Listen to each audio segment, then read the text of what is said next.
ئێران بە فەرمی هەڵوێستی خۆی لەسەر پێگەنانی حکوومەتی نوێ عێراق ڕاگەیاند. حکوومەتی هەرێم لە سەدا 15 پێشینەکانی سەر هاوڵاتیان خۆش دەبێت. وەزارەتی پەروەردە پشووەکانی مانگی سێی ڕاگەیاند. سڵاوتان نەبێ لە شەرپرێسەوە هەواڵی ڕۆژتان پێشکەشەکەم.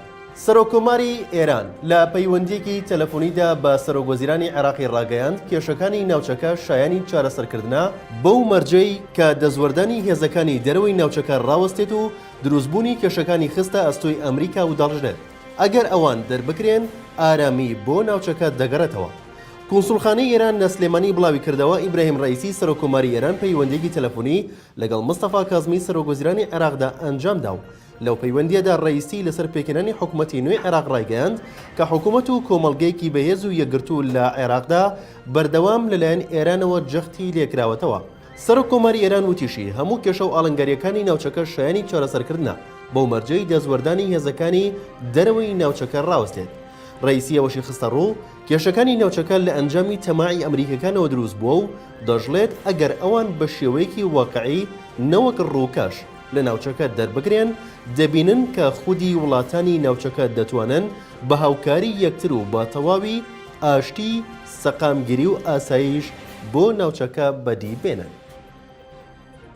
بەپێی بڕیارێک حکوومەتی هەرێمی کوردستان لە سەدا 15 پێشینەکان کە لای هاوڵاتیانە خۆش دەبێت. باپەی بڕیارێکی حکوومەتی هەرێمی کوردستان کە بڕیاری داوا لە سەدا 15 پارەی پێشینەکانی خانوبەرە، قەرزی بچووک، قەرزی سندوقی نیشتەجێبوون، هاوسەرگیری، کشتوکاڵی، پیشەسازی و گەشتیاری خۆش بێت کە لای هاوڵاتیانە. لە نووسراوێکدا کەواژۆی ئاوەت شێخ جەناب وەزیری دارایی و ئابووری حکوومەتی هەرێمی کوردستانی لەسەرا تێیدا هاتووە پاڵپشت بە بڕیاری ئەنجومەنی وەزیرانی هەرێمی کوردستان تایبەت بە لێخۆشبوون بە ڕێژەی لە سەدا 15. لەو پێشینانی حکوومەت کە لای هاوڵاتیانە وەک پێشینەی خانوبەرە و قەرزی سندوقی نیشتەجێبوون و بانکی خانوبەرە و پێشینەی هاوسەرگیری، قەرزی بچووک، پێشینەکانی بانکی کشتوکاڵی و پێشینەی پیشەسازی و گەشتیاری بەمەرجێک هاوڵاتیان ئامادەبن تا 90 ڕۆژی کار لە 19/1/2022 تەواوی پێشینەکان بۆ حکوومەت بگەڕنەوە. ئەمڕۆ یەکشەممە وەزارەتی پەروەردەی حکوومەتی هەرێمی کوردستان ساڵنامەی هەموارکراوی تاقیکردنەوەکانی خوێندنی ساڵی 2021-2022 بڵاو کردەوە. تێیدا پشووەکانی مانگی سێ لە ناوەندەکانی خوێندنیش ڕاگەیەندراوە. لە نووسراوەکەی وەزیری پەروەردەدا ئاماژەبەوە کراوە بۆ ئەم ساڵ لە 11ی سێ تا 24ی سێی 2022 پشووی فەرمیە جگە لە ڕۆژانی 12 تا 7ی سێ لە ناوەندەکانی خوێندن دەوامی فەرمی دەبێت بۆ قەرەبووکردنەوەی پشووەکانی پێشوو.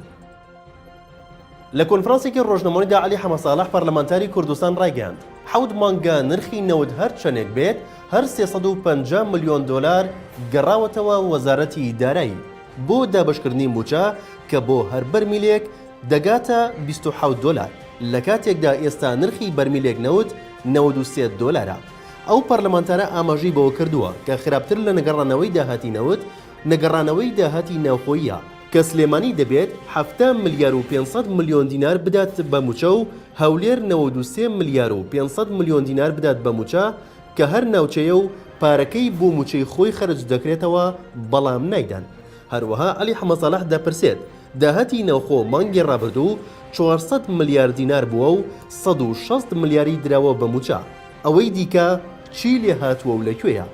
ناوبراو ئەوە دەخاتە ڕوو کە دوو ئیدارەی 100% هەیە و ئەوە تا هەولێر 25 ملیار دیناری بە قەرز داوەتە سلێمانی بۆ موچە کە دەبێت دوایی سلێمانی ئەو پارەیە بداتەوە هەولێر. بۆیە بەوتەی ئەو شتێک نییە ناوی خەزێنەی گشتی حکوومەتی هەرێم بێت کە پارەی هەموو هەرێمی کوردستانی تێدا بێت.